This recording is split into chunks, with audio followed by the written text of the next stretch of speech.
Welcome, this is Ad Emmen reporting live for Premier Magazine from the Super Day in Amsterdam.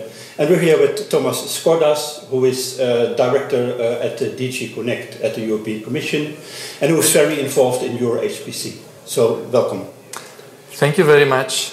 Can you just introduce yourself? Yes, so I am indeed the Director in DG Connect, responsible for digital excellence in science infrastructures.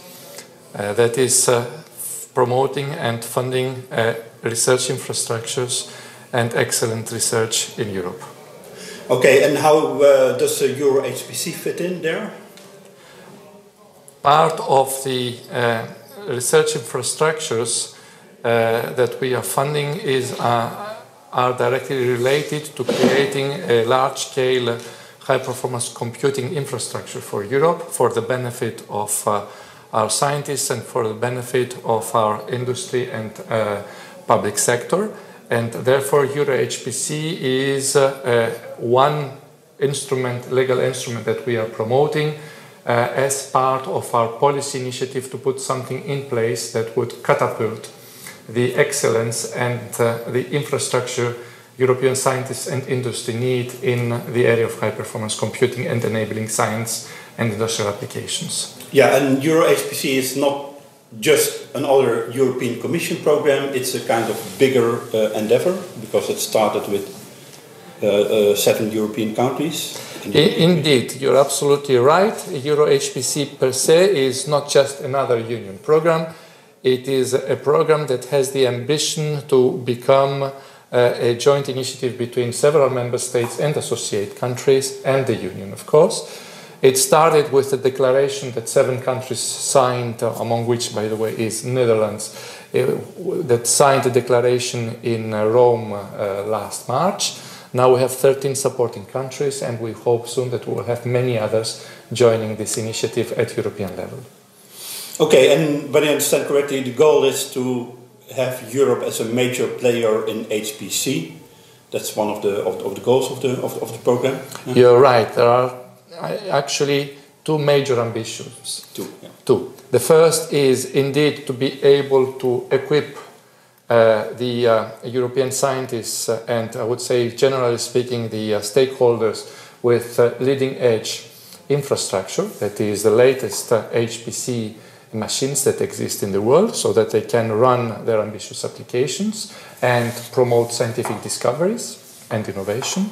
And the second and most important even, I would say, is to create a whole European ecosystem around those machines, which somehow includes not only the infrastructure part, that is the infrastructure development part, but includes at the same time the technology developments we need to develop these infrastructures and the applications we need to run on those infrastructures. So it's the whole ecosystem and includes, of course, the possibility to develop and attract new engineers and new skills in HPC and its users over those machines. Mm-hmm. And since March there has been a lot of developments. I must say, I guess, because actually a lot takes place in meetings, of course, and people preparing things. So, but one of the things that I saw coming out is that there seems to be a kind of agreement to have a joint undertaking.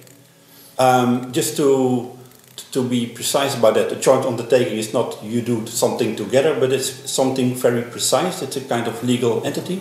Absolutely. It's one of the instruments that exist in the European Treaty, which basically says that we can co-develop, pool resources together, coordinate activities, and develop together in a joint undertaking the initiative on EuroHPC that would have as purpose to address the 2 ambitions I mentioned before.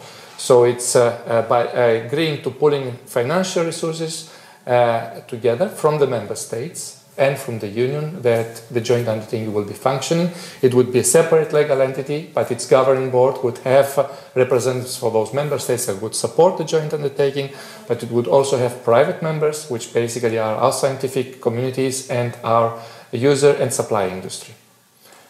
Okay, so the timescale of the joint undertaking I saw somewhere on your slides until 2030. So it's something which is long term, EuroHPC. It's not like we want to be the first or the second, and then we do go off and do something else. It's a kind of long-term investment or idea. Is that correct? This is correct. This is the ambition, I would say, to make it longer term. So if we define it right now, it's to give it a lifetime of many years, so to be able to put Europe at the leading seat of HPC and enabling applications, the ecosystem that I mentioned before in the infrastructure. And nevertheless, we have to start with the existing, that is with budget we have right now, since we are still in this financial framework, budgetary financial framework, which ends in 2020. That's why we start with funds from 2019 and 2020. And if we are good enough, we should be able to convince the Council, we should be able to convince the Member States that more funding would need to come in the next budgetary financial framework as of 2021.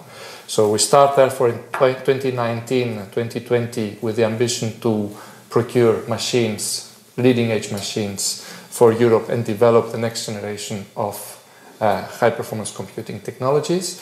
And if we have funding in the next phase, starting from 2021, we will be able to further, our ambitions to develop full exascale systems procured in Europe and develop then the ecosystem around those exascale systems and beyond.